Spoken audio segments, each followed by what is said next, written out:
El 13 de diciembre de 1945, en Hamelin, Alemania, la justicia encontraba su lugar en un pequeño y austero tribunal. Entre los acusados de crímenes de guerra que aguardaban su destino estaba Irma Gress, conocida como la perrita de Auschwitz, una de las figuras femeninas más despiadadas del Holocausto. Su historia es la de una joven que, con apenas 22 años, se convirtió en símbolo de crueldad, abuso y complicidad en la maquinaria de exterminio nazi. Su final sería tan brutal como los actos que la hicieron temida por millones. Irma Gress nació el 7 de octubre de 1923 en Wrechen, un pequeño poblado en la región de Pomerania. Su infancia fue marcada por la ausencia y el desorden. Su madre murió cuando ella aún era una niña, y su padre, un hombre distante y alcohólico, no supo proporcionarle guía ni afecto. Fue criada por su abuela, que trató de darle disciplina, pero los vacíos afectivos y la dureza del entorno moldearon en Irma una mezcla de rebeldía y necesidad de control sobre los demás. Adolescente, Irma abandonó la escuela y trabajó en tareas domésticas y en pequeñas granjas. Se sentía insignificante y pequeña, y buscaba maneras de afirmar su autoridad, un deseo que encontraría una vía aterradora en las filas del partido nazi y sus organizaciones auxiliares. A los 18 años, se unió a las juventudes hitlerianas, y poco después fue reclutada por las Schutzstaffel femeninas, las SS, convirtiéndose en guardia de los campos de concentración. Su formación fue rápida y despiadada. Entrenamientos físicos rigurosos, adoctrinamiento ideológico y la instrucción de que la obediencia era superior a la moralidad. En 1941, Irma fue asignada a Ravensbrück, un campo de concentración exclusivamente femenino. Allí comenzó a desarrollar la reputación que la perseguiría por siempre. Supervisaba a las prisioneras con severidad extrema, usando látigos y castigos físicos. Sin embargo, su traslado a Auschwitz en 1942 marcaría la etapa más oscura de su carrera.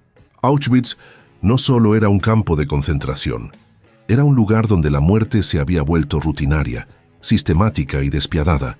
Gress se convirtió en una de las guardias más temidas, tanto por su autoridad como por su brutalidad.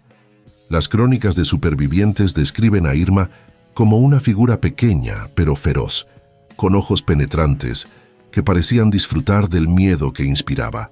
Caminaba por los barracones con látigo en mano, castigando a prisioneras por faltas insignificantes, a veces simplemente por diversión.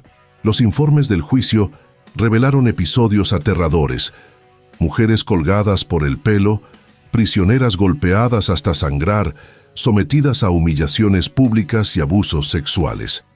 Su violencia no conocía límites y, a menudo, parecía que buscaba reafirmar un poder que compensara sus inseguridades. A pesar de su juventud, su ascenso dentro de la jerarquía de las SS fue rápido. Fue promovida a Aufseherin, supervisora, un puesto que le otorgaba autoridad directa sobre las internas y un acceso cercano a los oficiales de más alto rango. Su nombre aparecía en registros de selecciones para trabajos forzados y deportaciones a las cámaras de gas. Era consciente de que cada firma, cada orden, cada golpe contribuía a la muerte sistemática de miles de personas. Sin embargo, la evidencia del juicio mostró que lo hacía con entusiasmo, nunca con duda. La caída de Irma comenzó con la liberación de los campos por parte de las fuerzas aliadas en 1945. Tras la derrota de Alemania, fue arrestada por las fuerzas británicas y llevada a juicio en el tribunal de Ravensbrück, dentro de los juicios de Belsen, donde se juzgaron los crímenes cometidos en Auschwitz y Bergen-Belsen. La acusación era abrumadora: tortura, asesinato, complicidad en el genocidio y crueldad extrema contra prisioneras indefensas. La defensa que presentó Irma fue limitada y casi infantil. Admitió estar en los campos, admitió ser testigo de las atrocidades, pero intentó distanciarse de su papel personal en los abusos. Alegó que solo cumplía órdenes, un argumento que los jueces rechazaron inmediatamente. Los testimonios de supervivientes eran desgarradores. Mujeres que habían soportado hambre, enfermedad y tortura describieron a Irma como despiadada, disfrutando del dolor que infligía. Una prisionera recordó cómo Irma la golpeó durante horas hasta que quedó inconsciente por el simple hecho de pedir agua. Otra relató cómo la joven oficial seleccionaba a las internas para la cámara de gas, sonriendo mientras marcaba quién vivía y quién moría. Cada testimonio reforzaba la imagen de una mujer pequeña, joven, aparentemente frágil, que había encarnado el horror en su forma más humana y tangible. El veredicto llegó el 13 de diciembre de 1945. Irma Gress fue condenada a muerte por sus crímenes, junto con otros oficiales y guardias de los campos. La sentencia fue la horca, el castigo que buscaba mostrar que incluso las mujeres podían ser responsables de genocidio y tortura. No habría privilegio por edad ni género. La justicia, aunque tardía, era implacable. La ejecución fue programada en Amelín, en la prisión donde se habían realizado otras sentencias similares. El encargado fue nuevamente el sargento John C. Woods, conocido por su método deliberadamente brutal. La técnica de Woods no era rápida ni compasiva. Buscaba prolongar la agonía, asegurando que los condenados experimentaran un reflejo del sufrimiento que ellos mismos habían infligido. La horca estaba diseñada con trampillas estrechas, calculadas para impedir que el cuello se rompiera inmediatamente y hacer que la asfixia fuera lenta y dolorosa. La madrugada del 13 de diciembre, Irma Gress fue llevada a la sala de ejecución. Vestía el uniforme gris de prisionera y caminaba con la cabeza alta, mostrando una mezcla de orgullo y miedo que solo podía percibirse en su juventud temblorosa. Algunos testigos notaron que sus manos temblaban al aferrarse a la barandilla, pero su rostro mantenía un aire de desafío. Subió los escalones del cadalso con determinación, como si aceptara que la muerte era la única salida a la pesadilla que ella misma había ayudado a crear. Antes de que la soga fuera colocada alrededor de su cuello, Irma hizo un último gesto. Miró hacia los familiares de las víctimas presentes en la sala, aunque no pronunció palabra alguna. Algunos interpretaron esa mirada como un instante de remordimiento. Otros, como una silenciosa afirmación de su indiferencia. La horca estaba lista, la trampilla preparada, y el verdugo levantó la barra que sostenía la plataforma. Al abrirse la trampilla, el cuerpo de Irma cayó. La cuerda no rompió su cuello. Comenzó a convulsionar.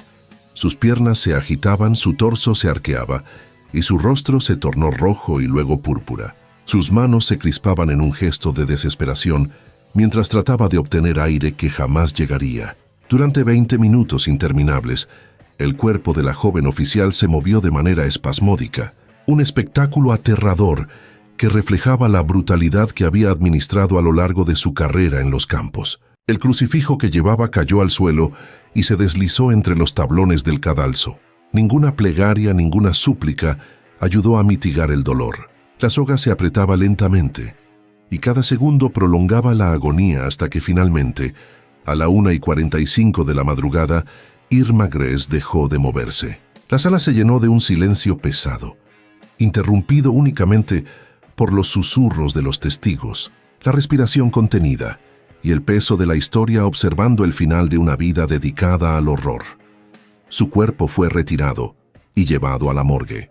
Como con otros ejecutados, fue incinerado en Múnich y sus cenizas esparcidas en el río Isar, asegurando que no quedara ningún lugar de culto ni memoria para una de las figuras femeninas más despiadadas de la Alemania nazi. No hubo funeral, no hubo himno, no hubo respeto, solo el recuerdo de sus crímenes y la advertencia silenciosa de lo que ocurre cuando el poder y la crueldad se combinan sin límites ni conciencia. La historia de Irma Gress es un recordatorio estremecedor de que la maldad no tiene género.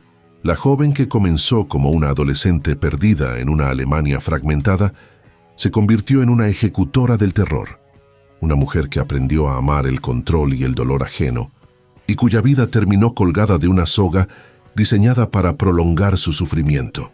Su final brutal fue más que un castigo. Fue la confirmación de que incluso la juventud puede ser corrompida hasta los extremos más oscuros, y que la justicia, aunque tardía y imperfecta, puede encontrar su camino.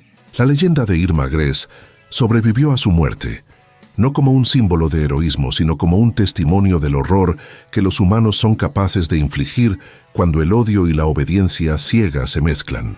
La perrita de Auschwitz murió exactamente como había vivido. Pequeña, aparentemente frágil, pero con un impacto devastador en la vida de millones. Su agonía de 20 minutos colgando de la soga fue un reflejo de los años de tortura que ella misma había administrado, un fin brutal que quedó grabado en la memoria histórica para siempre.